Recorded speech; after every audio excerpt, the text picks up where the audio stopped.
Shalom. Ya, puji Tuhan. Kita ada lagi di Minggu 19 Juli 2020. Ini suatu kemurahan Tuhan ya.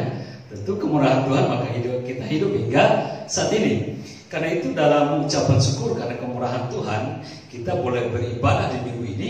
Nah, saya juga mau bawa untuk kita merenungkan satu bagian firman Tuhan. Dan kali ini firman Tuhan saya akan berikan tema tentang cerdas rohani.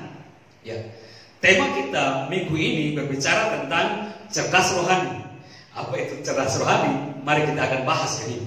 Dan mari kita lihat satu firman Tuhan, satu bagian firman Tuhan dari Efesus 1 ayat 16b.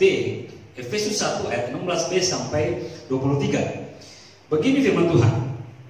Dan aku selalu mengingat kamu dalam doaku dan meminta kepada Allah Tuhan kita Yesus Kristus, yaitu Bapa yang mulia itu, supaya Ia memberikan kepadamu roh hikmat dan wahyu untuk mengenal Dia dengan benar, dan supaya Ia menjadikan mata hatimu terang, agar kamu mengerti pengharapan apakah yang terkandung dalam panggilannya, betapa kayanya kemuliaan bagian yang ditentukannya bagi orang-orang kudus, dan betapa hebat kuasanya bagi kita yang percaya, sesuai dengan kekuatan kuasanya yang dikerjakannya di dalam Kristus, dengan membangkitkan Dia dari antara orang mati dan mendudukkan Dia di sebelah kanannya di surga, jauh lebih tinggi dari segala pemerintah dan penguasa dan kekuasaan dan kerajaan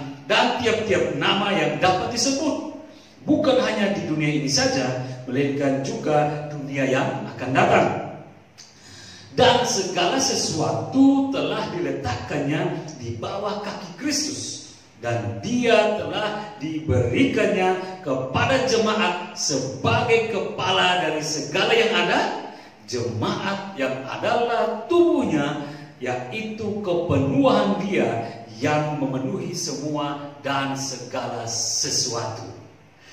Ya, itu dasar firman Tuhan dari Efesus 1 ayat 16b sampai 23. Menjadi dasar tema kita minggu ini, berbicara tentang cerdas rohani. Apa itu cerdas rohani?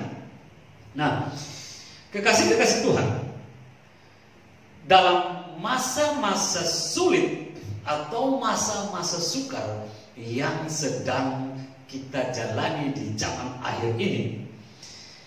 Saya bilang kenapa ini masa-masa sulit? Karena dan masa-masa sukar, ya kita sendiri bisa merasakan bagaimana segala persoalan, pergumulan, masalah hadir. Dan memang ini zaman akhir. Nah, ini tentu situasi ini tentu tidaklah lebih baik dari hari kemarin. Mungkin kita berharapan bahwa mungkin besok lebih baik dari hari ini. Perhatikan deh kebenaran firman Tuhan bahwa hari-hari ini adalah jahat. Kita berharap sesuatu yang lebih baik dari hari ini dan besok. Oke lah, kita jalani aja dan kita yang bisa menikmati. Apakah lebih baik atau lebih sukar? Tetapi bagaimana jika itu lebih sukar? Apakah kita perlu takut? Atau bagaimana kita menghadapinya? Tapi jika Tuhan izinkan kita hidup di era ini, di zaman akhir ini, bagaimana kita menjalaninya? Ya, tentu mari kita belajar lebih serius mengenal keadaan ini. Untuk apa? Dan untuk kita membangun pemahaman rohani yang benar, agar dapat berkompetisi dengan waktu dan tantangan, agar tetap kita menjadi yang menang dalam kancah kehidupan ini. Kita harus tahu bahwa sesungguhnya orang-orang yang percaya kepada Kristus adalah orang-orang yang sangat beruntung. Ya, itu. Orang-orang yang percaya kepada Kristus adalah orang-orang yang sangat beruntung. Mengapa? Karena mereka mendapat kasih karunia yang istimewa dari Allah. Kasih karunia yang istimewa inilah yang memampukan mereka menang atas segala masalah dengan kecerdasan rohani yang benar. Mantap ya. Kecerdasan rohani ini tentu tidak berbicara tentang volume IQ. Jadi ini tidak berbicara tentang IQ intelektual pada otak seseorang. Nah, kecerdasan ini atau kecerdasan rohani ini tidak berbicara tentang IQ tadi, volume IQ atau kepintaran yang jenius secara akademik atau pintar dalam hal lahiriah, bukan itu. Tapi lebih hebat dari itu. Kok lebih hebat dari itu? Oke. Tapi sekali lagi, ini tentang kecerdasan rohani yang lebih dari segalanya, di mana dunia tidak dapat memahaminya, tetapi yang dapat menyebabkan semua orang percaya. Sudah bilang semua berarti siapapun dia, bahkan mungkin yang paling lemah, yang paling bodoh, yang paling miskin, yang paling rendah kastanya dalam anggapan dunia ini, justru mereka dapat memenangkan jerat-jerat dosa sebagai tantangan-tantangan dalam kehidupan di akhir zaman ini. Jika kecerdasan rohani itu ada pada mereka, dan mereka adalah orang-orang percaya. Nggak perlu kasta, nggak terlalu penting intelektual akademik. Kalau mereka dan hati dapat Tuhan percaya, kecerdasan rohani itu ada pada mereka. Dan dunia tidak mengenal kecerdasan rohani ini. Dan orang-orang percaya yang memilikinya dan akan mampu memenangkan semua kompetisi perkara dunia ini dengan kekuatan yang daripada Tuhan sendiri. Ini hebat. Itu yang 1 Korintus 1 ayat 27-29 mengatakan, tetapi apa yang bodoh bagi dunia dipilih Allah untuk memerlukan orang-orang yang berhikmat, dan apa yang lemah bagi dunia dipilih Allah untuk memerlukan apa yang kuat, dan apa yang tidak terpandang dan yang hina bagi dunia dipilih Allah, bahkan apa yang tidak berarti dipilih Allah untuk meniadakan apa yang berarti, supaya jangan ada seorang manusia pun yang memegahkan diri di hadapannya. Ini sudah terbukti. Jangan dunia terlalu merasa hebat. Jangan orang-orang yang merasa hebat di luar Tuhan merasa hebat dan mereka pikir mereka punya kemampuan untuk menghadapi akhir zaman ini. Mereka pikir di luar Yesus, di luar Kristus mereka punya kemampuan, mereka punya uang, mereka punya kekuatan, mereka punya otot, mereka punya senjata, mereka punya berbagai perangkas yang penuh dengan digit nominal uangnya, dan sudah merasa mampu tetap kuat menghadapi dunia di akhir zaman ini. Nggak bisa. Hanya orang yang rendah hati. Tidak penting dia dari kasta mana, tidak penting dari kedudukan mana. Kalau dia rendah hati mau percaya kepada Kristus, dalam dirinya akan lahir kecerdasan rohani yang memampukan dia melihat situasi akhir zaman ini, dan dia dapat berawas-awas, dan dia akan mampu mengatasi semua persoalan akhir zaman ini. Dia keluar sebagai pemenang. Kenapa? Karena ada kecerdasan rohani. Kalau ada orang dalam kecerdasan rohani, maka di dalamnya tentu ada Roh Kudus yang memimpin dia untuk memahami hal-hal rohani, untuk mengalahkan hal-hal yang duniawi ini. Kan gitu. Nah, itu yang dibuktikan dalam kebenaran firman Tuhan 1 Korintus 1 27-29. Di dalam hal memiliki kecerdasan rohani ini tidak penting intelektual akademik, bukan. Tetapi sekali lagi, orang yang mau percaya kepada Yesus, orang yang mau beriman kepada Yesus, padanya ada kecerdasan rohani, padanya akan lahir kekuatan, padanya akan hadir pengharapan untuk bagaimana dia menjalani hidup di akhir zaman ini yang penuh dengan golakan persoalan. Jadi kau usah takut dalam hal ini kau pun posisi seperti apa. Tidak dianggap dunia, dilecehkan orang-orang lain, asal iman ada padamu, asal percaya ada padamu, itu lebih dari segala sesuatu. Itu lebih dari penilaian-penilaian dunia ini. Itu lebih dari orang-orang yang picik. Asal engkau memiliki Yesus, engkau ada dalam tingkat kecerdasan rohani yang hebat menjadi pegangan hidupmu. Keistimewaan kasih karunia dalam kecerdasan rohani seperti apa? Di akhir zaman ini kita butuh kecerdasan rohani itu. Di masa-masa sulit ini kita butuh kecerdasan rohani. Nah, itu dikatakan adalah kasih karunia yang istimewa dari Allah kepada mereka yang percaya. Nah, ini seperti apa kecerdasan rohani ini? Satu, sekiranya ada 5 hal. Satu, yaitu kecerdasan rohani ini sebagai kasih karunia istimewa kepada orang yang percaya di akhir zaman dengan menghadapi situasi sulit, yaitu memampukan kita berjalan dalam terang dan kebenaran. Ayat 18a dari Efesus 1 tadi. Begini contohnya. Jadi yang pertama bicara tentang cerdas rohani itu, yaitu memampukan kita berjalan dalam terang dan kebenaran. Setiap kendaraan bermotor ya, jadi entah itu mau darat, laut, udara, yang bermesin namanya kendaraan bermotor kan gitu. Itu pastinya diperlengkapi dengan lampu, bolam. Kenapa? Itu maksudnya supaya nanti ketika ada dalam kegelapan, entah kegelapan malam atau tiba-tiba dunia ini jadi gelap, nah lampu itu akan berfungsi, di-on-kan. Lalu lampu itu akan membicarakan cahaya. Cahaya itu akan menjadi penuntun dia di kegelapan situasi, kegelapan keadaan, kegelapan malam. Dia bisa melihat si sopirnya atau si pilotnya atau si kaptennya bisa melihat jalan dengan baik dan terarah sampai ke tujuan dengan selamat. Coba kalau nggak ada lampu dipersiapkan dalam kendaraan, wah apa yang akan terjadi? Di atas udara ancur-ancuran, kenapa? Tabrakan kiri kanan, tabrakan dunia kegelapan, nggak ada pesawat, nggak ada helikopter yang punya lampu. Selesai di atas, selesai di laut juga tabrakan hebat-hebat. Kapal selam, kapal di atas semuanya tabrakan. Kenapa? Nggak ada lampu dalam kegelapan. Apalagi di darat. Wow, di tol yang semuanya di atas 100 km per jam itu cepatnya luar biasa. Kalau kegelapan malam nggak ada lampu, apa yang terjadi? Saya berani bertaruh dengan siapapun yang mau bertaruh, pasti akan hancur-hancuran di situ. Hancur-hancuran kenapa? Kecelakaan massal yang terjadi di darat, di laut, di udara. Kenapa? Dunia dalam keadaan kegelapan dan tidak ada lampu. Bagaimana kendaraan bisa jalan dengan baik? Banyak korban yang terjadi. Itu ilustrasi yang menggambarkan hal yang sama terjadi juga dalam keadaan dunia. Ketika dunia ini jatuh dalam dosa, maka dunia ini berada dalam kegelapan kejahatan. Dan tentunya tidak ada satu orang pun yang dengan kekuatannya mampu melahirkan terang bagi dirinya sendiri untuk mengarahkan dia kepada jalan yang baik dengan benar menuju suatu kehidupan yang baik.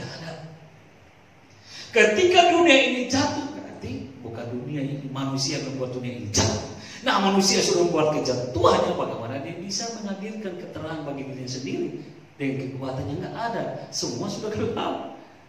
Kan firman Tuhan bilang, semua sudah berdosa, telah kehilangan kemuliaan Allah. Yang buat orang bisa terang itu bisa melihat terang karena kemuliaan Allah. Nah, kalau nggak ada kemuliaan Allah dalam diri orang berdosa, bagaimana dia bisa melihat terang itu? Itu yang maksudnya ketika dunia ini jatuh, semua ikut jatuh. Kegelapan hadir dan manusia tidak bisa melihat terang itu karena terang itu sudah hilang karena dosa yang menguasai dirinya.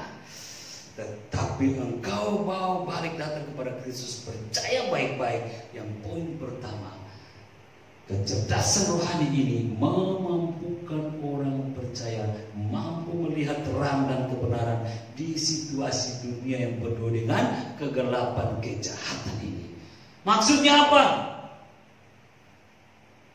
Supaya mampu terarah jalannya dalam kebenaran, karena dunia tidak lagi bisa memilah mana yang baik, mana yang jahat, tidak lagi bisa membedakan mana yang benar, mana yang salah. Yesaya 5 ayat 20, celakalah mereka yang menyebutkan kejahatan itu baik dan kebaikan itu jahat, yang mengubah kegelapan menjadi terang dan terang menjadi kegelapan, yang mengubah pahit menjadi manis dan manis menjadi pahit. Tak bola balik orang Kubang bilang. Pokoknya udah ancur-ancuran, gak tahu mana yang benar, mana yang jahat, semua udah dibalik bolak-balikan. Yang jahat dibilang baik, yang baik dibilang yang jahat, yang salah dibilang benar, yang benar dibilang salah, yang gelap dibilang terang, yang terang dibilang benar, yang pahit dibilang manis, yang manis dibilang pahit. Dan ini catatan dalam Yesaya 5 ayat 20 menggambarkan tentang keadaan kegelapan itu. Gelap ini bukan gelap mati lampu. Ini gelap kekuasaan dosa yang dicengkeram oleh iblis menguasai dunia ini dan orang-orang yang main dalamnya, menjadi kegelapan dalam kehidupan mereka, dan mereka tidak lagi bisa memilah mana yang baik dan benar. Semua dikatakan benar, yang ajarlah sudah, kan gitu ya. Dianggap benar, ya ajarlah sudah. Padahal dalam catatan kebenaran firman Tuhan itu salah. Sekarang orang mau jalan terang apa? Sekarang orang mau jalan tanpa lagi pakaian pun udah dianggap benar, kan gitu ya. Katanya back to Babel, balik kepada kehidupan zaman Adam dan Hawa. Itu sudah lewat sebelum dunia ini jatuh. Tapi ketika jatuh, manusia menjadi malu karena terlanjur, maka Tuhan membuat suatu pakaian untuk menutup aurat mereka dan jangan malu lagi. Nah, sekarang manusia dengan otak bodohnya ini mau mengatakan balik lagi ke dulu, gak bisa. Itu engkau sudah dipengaruhi dalam kekuasaan atau kegelapan malam, kejahatan, dosa itu yang buat engkau bilang engkau terlanjur pun jadi benar. Hati-hati. Ini masa akhir dan hal seperti ini mulai muncul. Orang mulai bertindak dengan segala kejahatannya, orang mulai bertindak dengan segala aibnya, dan mereka mengatakan bahwa itu baik. Perceraian mulai bebas. Kutip-kutip ayat membenarkan supaya bisa cerai, kan gitu ya. Ada banyak ayat yang mendukung, dan ini bahkan ada minta penasihat-penasihat yang lain untuk mendukung perceraian, dan itu dianggap benar. Hati-hati, kebenaran firman Tuhan tidak semudah itu, dan lain sebagainya. Lain sebagainya itu masih banyak. Aturlah sendiri kejahatan apa yang sekarang orang mulai bilang benar. Nah ini yang dimaksudkan Yesaya. Yang baik dibilang benar, yang benar dibilang yang baik dibilang jahat, yang jahat dibilang baik. Tidak lagi orang bisa menangkap mana yang terang dan gelap. Itu keadaannya. Tetapi ketika engkau rendah hati dan mau percaya, Tuhan menghadirkan kecerdasan rohanimu untuk mampu memisahkan mana yang baik dan jahat, mana yang salah dan benar, untuk engkau berawas-awas dan melakukan apa yang sesuai dengan kehendak Tuhan di masa akhir yang penuh dengan tantangan ini. Tetapi orang yang percaya, di dalamnya ada terang yang ajaib yang memampukan dia untuk luput dari semua jerat dosa dan tetap dapat berjalan di jalan yang menghidupkan. Garansi firman Tuhan untuk itu Yohanes 11 ayat 9 sampai 10. Jawab Yesus, bukankah ada 12 jam dalam satu hari? Siapa yang berjalan pada siang hari kakinya tidak terantuk, karena ia melihat terang dunia ini. Tetapi kalau seorang berjalan pada malam hari, kakinya terantuk, karena terang tidak ada di dalam dirinya. Ini jawabannya. Kalau tidak ada terang dalam dirimu, bagaimana engkau bisa melewati kegelapan dunia penuh kejahatan ini? Engkau akan terpeleset, engkau akan tergelincir dan jatuh dalam kejahatan yang sama, bahkan engkau menjadi pelaku kejahatan itu. Tetapi kalau engkau mau sungguh-sungguh percaya kepada Kristus dari dalam dirimu, kata Yesus, engkau seperti berjalan dalam terang, karena ada terang dunia. Nah, siapa terang dunia ini? Yesus sendiri menjawab. Siapa dia ya terang dunia ini? Yohanes 8 ayat 12. Maka Yesus berkata pula kepada orang banyak, katanya, akulah terang dunia. Barang siapa mengikuti aku, ia tidak akan berjalan dalam kegelapan, melainkan ia akan mempunyai terang hidup. Ini jawabannya. Karena itu tadi kenapa saya bilang, tidak pandang kau punya kasta tinggi atau kasta rendah, tidak pandang kau punya banyak uang di bank atau tidak sama sekali, engkau intelektual secara akademik pintar atau bodoh sama sekali, tidak anggap dunia. Tapi kalau engkau percaya kepada Yesus, engkau memiliki terang yang ajaib, sebab dialah sumber terang itu yang menghantar engkau tetap hidup dan berjalan di dalam jalan kebenaran, di mana dunia sudah penuh dengan kejahatan dan kesalahan ini. Orang yang percaya kepada Yesus pasti memiliki tingkat cerdas rohani yang tidak dikenal oleh dunia ini. Kekasih-kekasih Tuhan, yang kedua, keistimewaan kasih karunia Allah yang menghadirkan kecerdasan rohani kepada orang yang percaya itu seperti apa? Yaitu membuat mereka yang kedua memahami pengharapan akan hidup kekal. Ayat 18 dari Efesus 1 ayat 18b. Kehidupan kekal telah diberikan melalui kematian Kristus di kayu salib. Kita amini itu ya. Tapi tidak seorang pun dapat memperolehnya berdasarkan kepercayaan diri. Meski orang itu apa? Pintar, kaya, memiliki segala sesuatu, bahkan berpangkat. Wah, saya yakin deh, pasti Tuhan berpihak kepada saya karena saya kaya. Saya yakin deh, pasti kesempatan itu pun Tuhan akan beri kepada saya karena saya kaya. Saya terlalu yakin saya juga akan ke sono, ke dunia yang indah di surga sana. Karena saya orang berpangkat, percaya diri. Saya yakin karena saya mulai belajar hidup baik. Saya yakin saya sudah beramal soleh. Saya sudah bertutur kata yang manis lembut. Boleh tambahan itu. Yang terutama kuncinya, adakah Yesus dalam dirimu? Itu yang utama. Percaya dulu, baru keselamatan di atas kayu salib dikerjakan sempurna oleh Yesus melalui kematiannya akan turun atasmu karena iman yang engkau miliki. Dan keselamatan itu bekerjasama dengan iman melahirkan cerdas rohani pada engkau. Untuk apa? Kau memiliki pengharapan di mana dunia sudah kehilangan pengharapan, di mana sudah dunia penuh dengan ketakutan, tapi engkau memiliki pengharapan karena apa? Kekekalan hidup sudah engkau miliki melalui iman atas dasar kematian Kristus di atas kayu salib yang sudah engkau terima dalam dirimu. Itu yang terpenting. Bukan kekayaanmu, bukan jabatanmu, bukan kegantenganmu, bukan kecantikanmu, bukan intelektualmu, bukan kepintaran engkau berkhotbah, bukan kepintaran engkau berceramah, bertausiah dan lain sebagainya, bukan. Tapi imanmu kepada Kristus menjadi kunci utama engkau memiliki keselamatan dan harapan itu, dan itu tingkat kecerdasan rohani yang hebat. Kenapa? Sebab keselamatan ini adalah kasih karunia jika orang memilikinya. Kan gitu ya? Bukan karena kekuatanmu. Dan diberikan kepada mereka yang percaya dan rendah hati, tidak sombong. Efesus 2 ayat 8 sampai 9. Efesus 2 ayat 8 sampai 9. Sebab karena kasih karunia kamu diselamatkan oleh iman. Itu bukan hasil usahamu. Itu bukan karena kau soleh, itu bukan karena kau rajin beribadah, beramal dan lain sebagainya, bersedekah, bukan.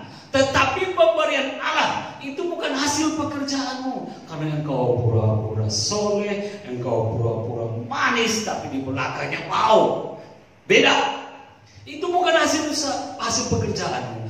Jangan ada orang yang memegahkan diri. Sekali lagi, orang yang rendah hati dan mau tetap percaya pada Kristus, Tuhan akan menghadirkan kecerdasan rohani untuk memahami akan pengharapan tentang hidup kekal dalam dirinya melampaui segala yang ada di dunia ini.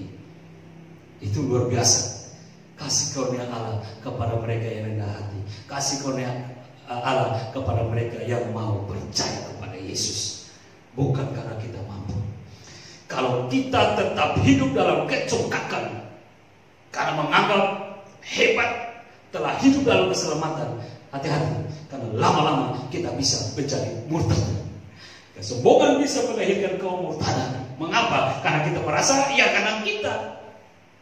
Karena saya merasa saya sudah berbuat baik, dan saya sudah fasih tentang Alkitab, kebenaran, dan saya bisa melakukan ini dan itu.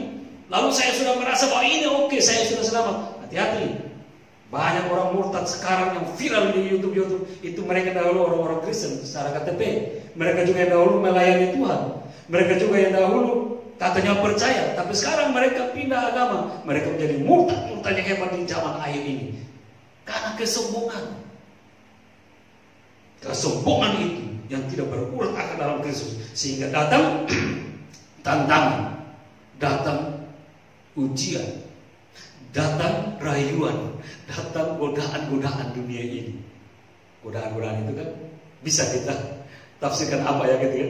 Godaan uang, godaan wanita, godaan laki-laki, godaan jabatan, truk jatuh, murtad. Karena kesombongan tadi, berpikir merasa keselamatan dalam dirinya dan mulai enak-enak aja hidup ini.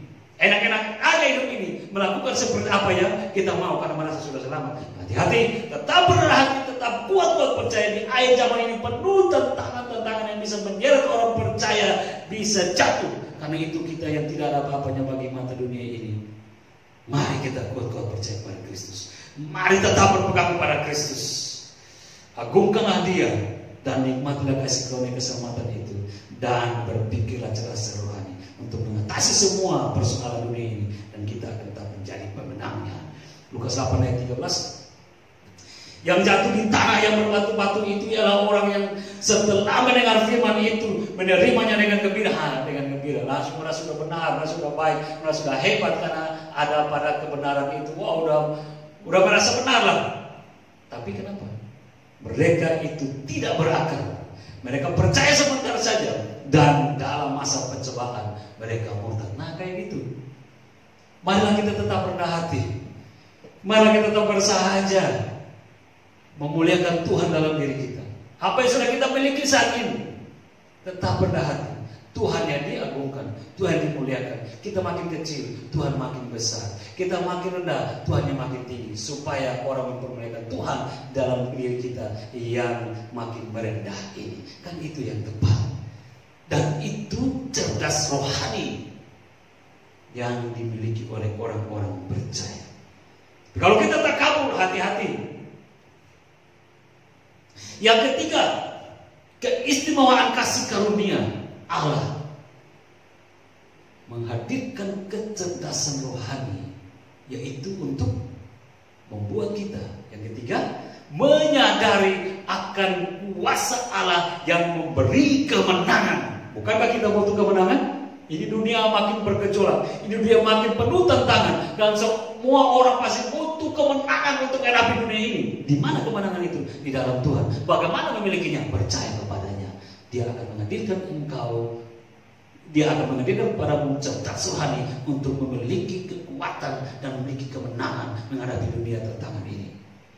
Sekarang ini benar-benar kita sudah ada di zaman akhir.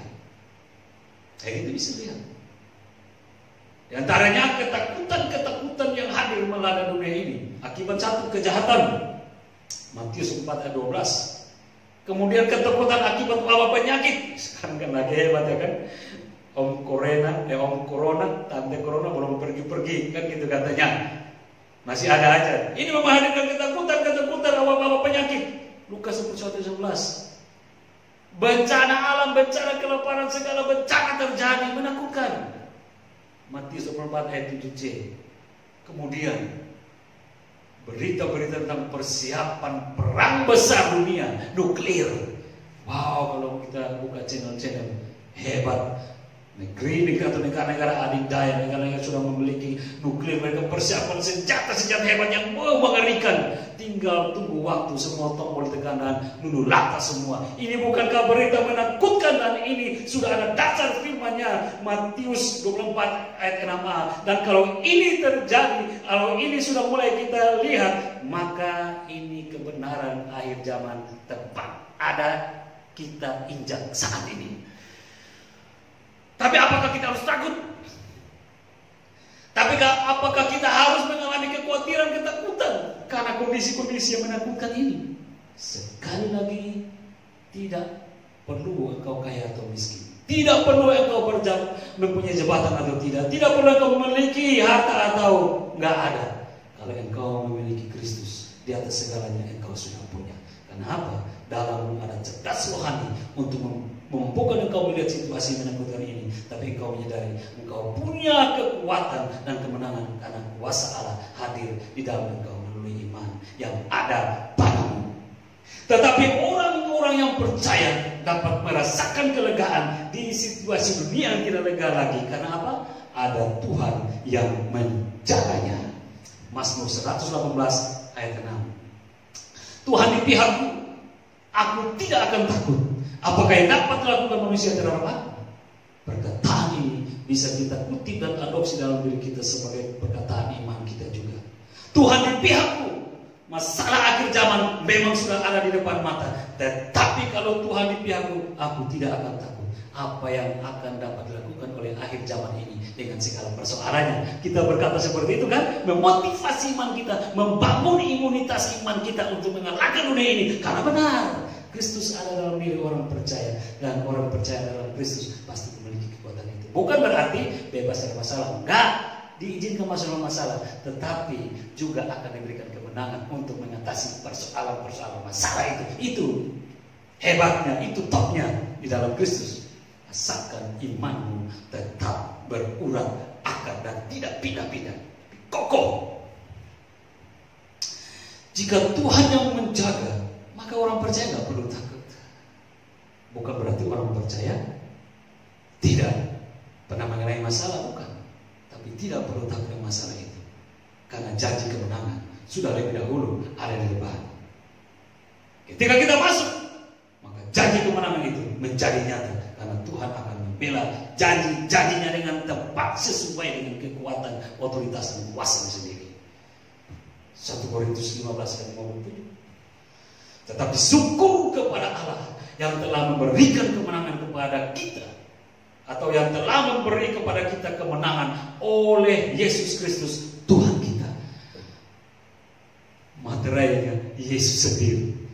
Artinya di dalammu ada Yesus Kristus, maka di dalammu juga ada kemenangan. Meski saat ini engkau bergumul dengan pergumulan, kan gitu ya. Karena Yesus yang menjanjikan, Yesus yang setia untuk menjawabnya. Perlu ragu? Nggak perlu, karena kita memiliki cerdas rohani yang tidak dunia kenal. Oh, itu orang kok kayak santai-santai aja dia ya. Dia kayak aman-aman, fine-fine aja. Padahal kita lihat, aduh, dia keadaannya seperti itu. Kayaknya kok baik-baik aja, dia punya persoalan masalah. Dia tidak tahu ada suatu kekuatan dalam diri orang percaya yang bagi dia dan dia tidak dipahami. Tapi sekali lagi, ada orang yang bisa bertahan dalam keadaan yang genting, ada orang yang bisa bertahan dalam pergumulan yang hebat, ada orang yang bisa bertahan dalam suatu kekacauan lawan persoalan hidupnya. Bukan karena kekuatannya, tapi iman yang melahirkan cerdas rohani baginya untuk bertahan meski di situasi yang sulit, karena Yesus membela dia. Amin ya. Ini hal-hal yang luar biasa. Yang di akhir zaman ini kita harus belajar terus, kita harus mengingat-ingat terus. Kita punya Tuhan, kita punya Yesus, dan garansi Yesus untuk cerdas rohani, untuk kita memiliki kemenangan itu di situasi yang ganas ini. Keempat, apa?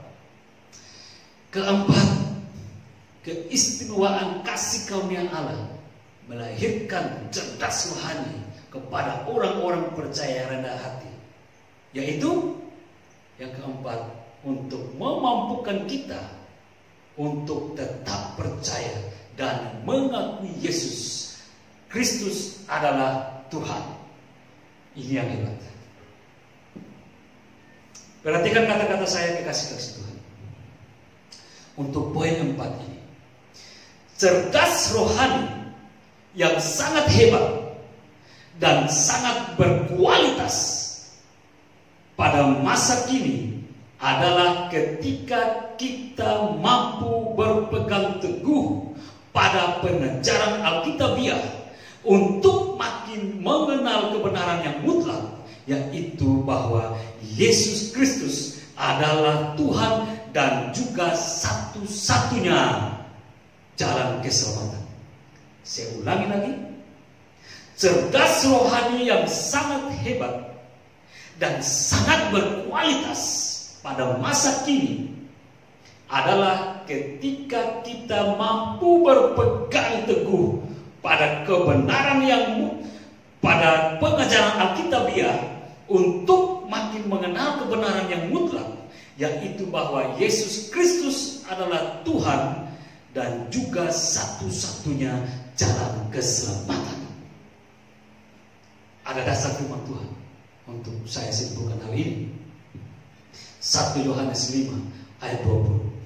Akan tetapi kita tahu bahwa anak Allah telah datang dan telah mengaruniakan kepada kita, mengaruniakan sesuatu yang dunia tidak punya, memberikan sesuatu yang dunia tidak punya kepada orang-orang yang rendah, kepada orang-orang yang tidak dianggap dunia ini.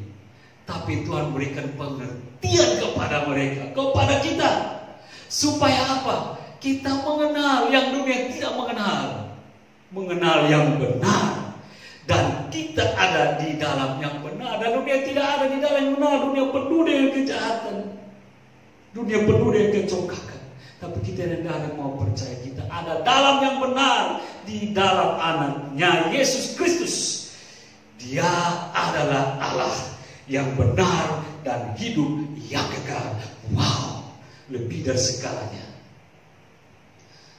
Kenapa kita butuh cerdas rohani dalam hal ini? Dan saya bilang ini cerdas rohani yang sangat hebat dan hebat, yaitu apa? Tetap berpegang teguh kepada pengajaran yang alkitabiah, yaitu mengakui bahwa Yesus Kristus adalah Tuhan dan satu-satunya jalan keselamatan. Mengapa? Ini ceras rohani yang hebat, yang sangat berkualitas.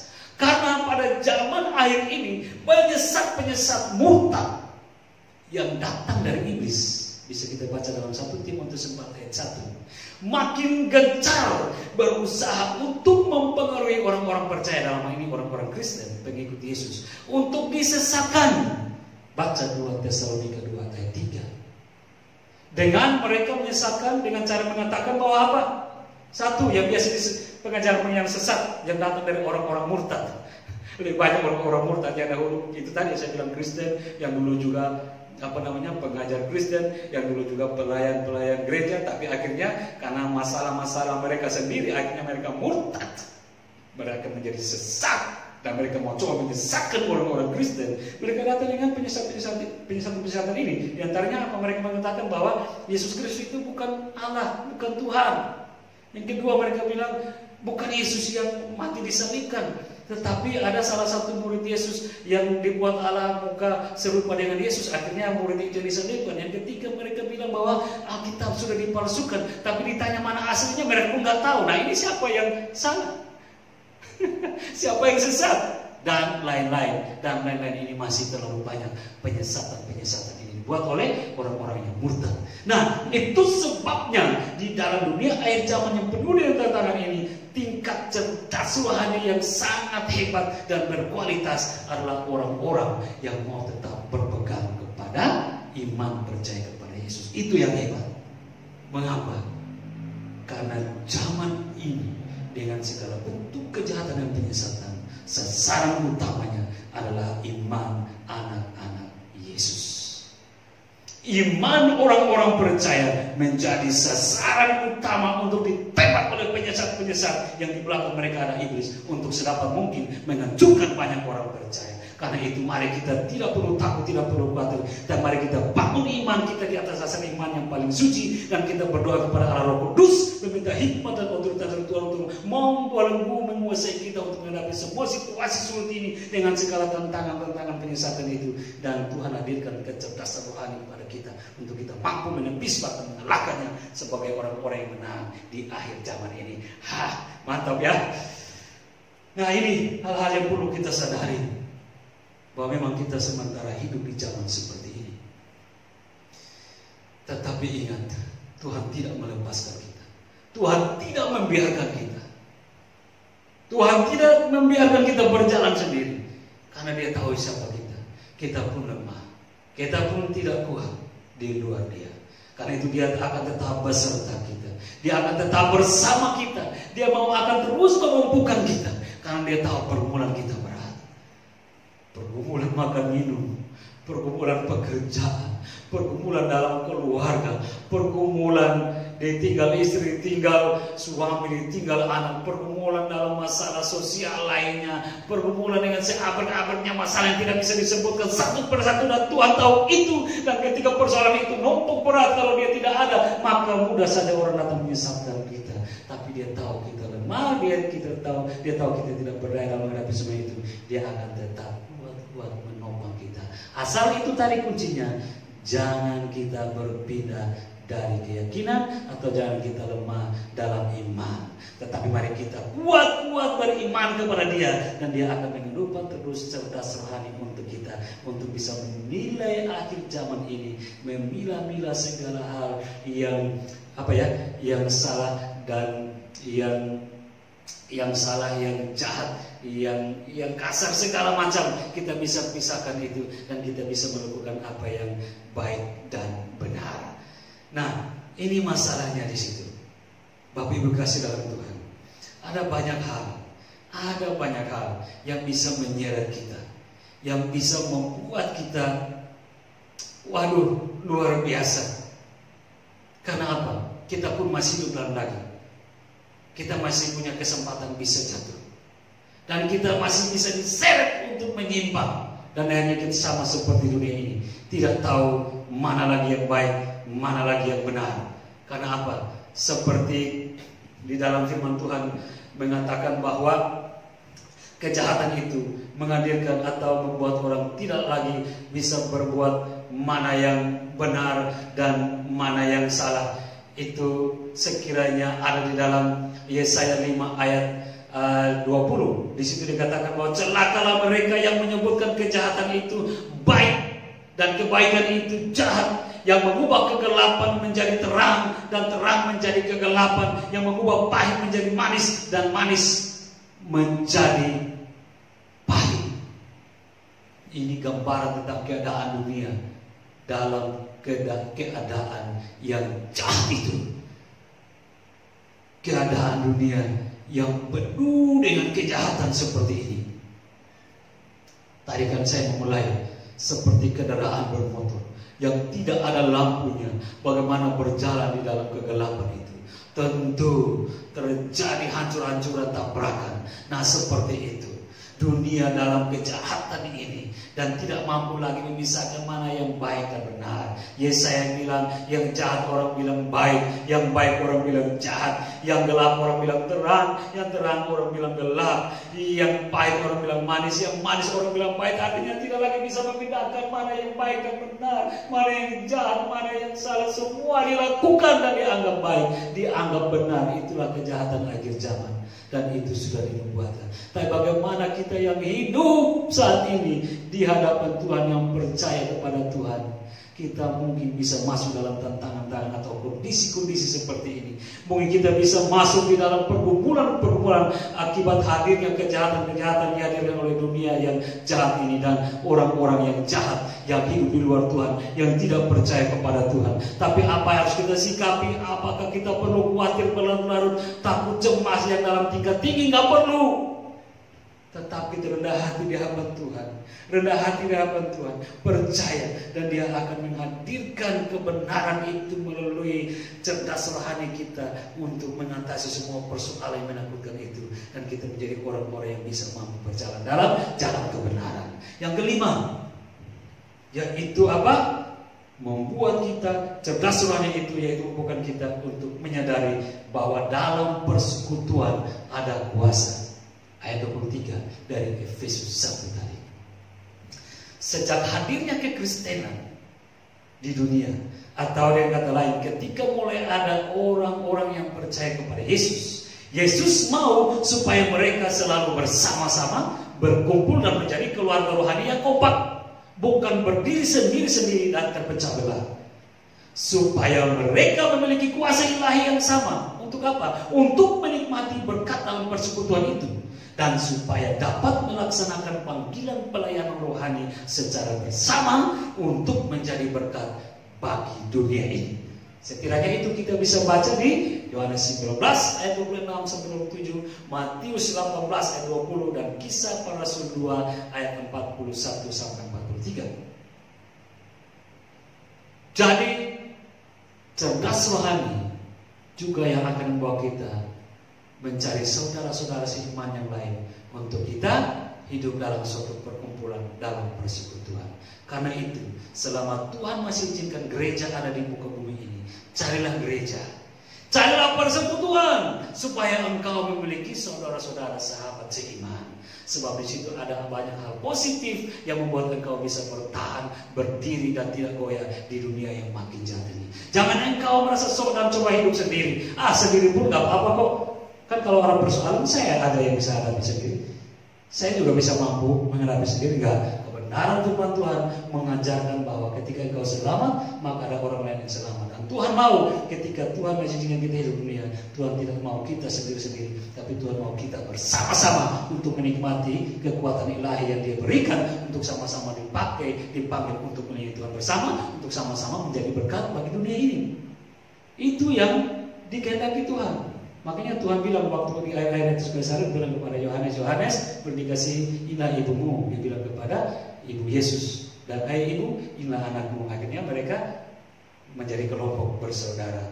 Kemudian ketika murid-murid melayani dalam jemaat mula-mula, ketika mereka bersatu, Tuhan kehendaki mereka bersatu, dan akhirnya ketika mereka bersatu, mereka memiliki kekuatan, dan orang lain menjadi takut melihat kesatuan atau kelompok mereka, tapi mau ketakutan apa? Kematian bukan, tapi takut itu apa ya?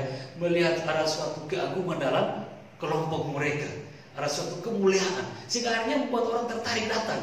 Nah itu maksudnya. Kisah 2 ayat 41 sampai 43. Bahkan Yesus bilang, jika 2-3 orang berkumpul dalam namaku, aku ada. Artinya Yesus menginginkan persekutuan. Yesus menginginkan oikumene, kelompok rohani yang benar di hadapannya. Nah, jika demikian, kita harus membangun sebuah kehidupan persekutuan yang sehat rohani, supaya ketika orang melihat perkumpulan kita, mereka memuliakan Tuhan dan akhirnya mau turut bersekutu bersama-sama dalam persekutuan kita. Ini berarti kita harus berani menyingkirkan apa? 1, rasa egois, kesombongan, perasaan sensi. Sensi ini bisa mengakibatkan salah kaprah, akhirnya hubungan hancur kan gitu ya dalam kelompok. Dan kebiasaan bergosip ini pun fatal.